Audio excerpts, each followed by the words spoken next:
waa tahay daawadayaasheena sharafta leh oo ku soo dhawaada waxaan haynaa sheeko jecel oo dhex martay wiil dhalinyaro ah.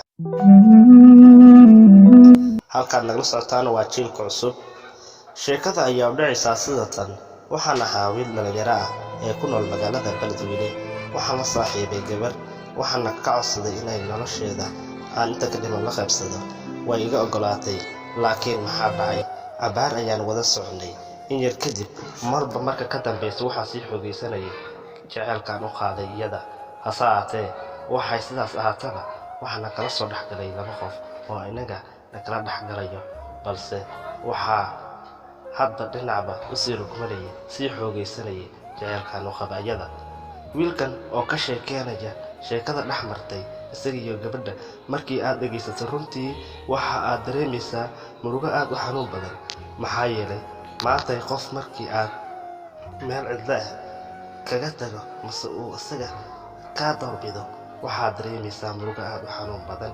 wiilkan oo sheekadiisa sii wata wuxuu yidhi, abaar ayaan wada soconay oo waxaana kala dhexgalay qof inaga na saddexeeya. wiilkan ayaa iga codsaday in fariintan aan faafiyo si ay bulshada kale ee iyagana ay sirtooda qof waliba marnaba ay u sheegin. nin adduunyo noolow maxaa aragti ku laabaya Soomaalida tiraahdaa. dadka qaarna waxay horey u yireen jacayl xasan ma waayo. waxaad aadamo maagan tahay adiga iyo maankaaga iyo meel ilaahay ku marin kalimad weeyaane, waa gabagii horey loo yiri. hase ahaatee, muuqaalkan ayaa noqonaya mid ay ku taamina qaataan dadka jacaylka u hayo mase qofka jacayl u qaaday in ay sirta iskaga sheegin. dhammaan sheekada ayaa kusoo gabagaboobaysa in wiilkani hadda murugaysan yahay oo iyadana waxba ay ka ogeen.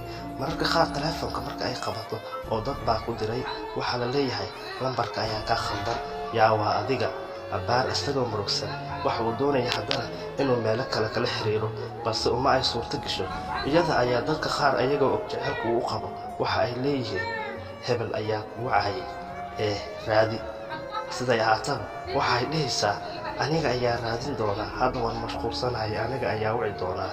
balse meeshii ayay iskaga sii iloobaysaaba oo ma ay wiciso.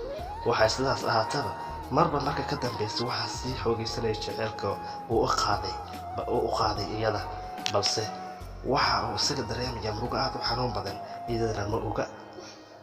sheekada ayaa socotay. abaar marka la wada socday waxaa laga ogaaday jacaylka meel walba oo dhan, balse waxay sidaas ahaataba waa uu arki la'yahayba, lama oga meeshii ku wardambaysa oo iyadana warba uma bahayso, waxba uma sheegayso.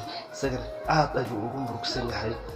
ugu dambayntiina sheekada ayaa kusoo gabagaboobaysa in wiilka aad iyo aad u murugaysan yahay. runtii waxaad dareemaysaa murugo aad u xanuun badan marka uu kaaga sheekeeyo. aan soo qabanno mid ka mid ah erayagoo isagu ka hadlayay markii taleefonka ka wacay. haddaba ila daawa muuqaalkan qayb ka mid ah.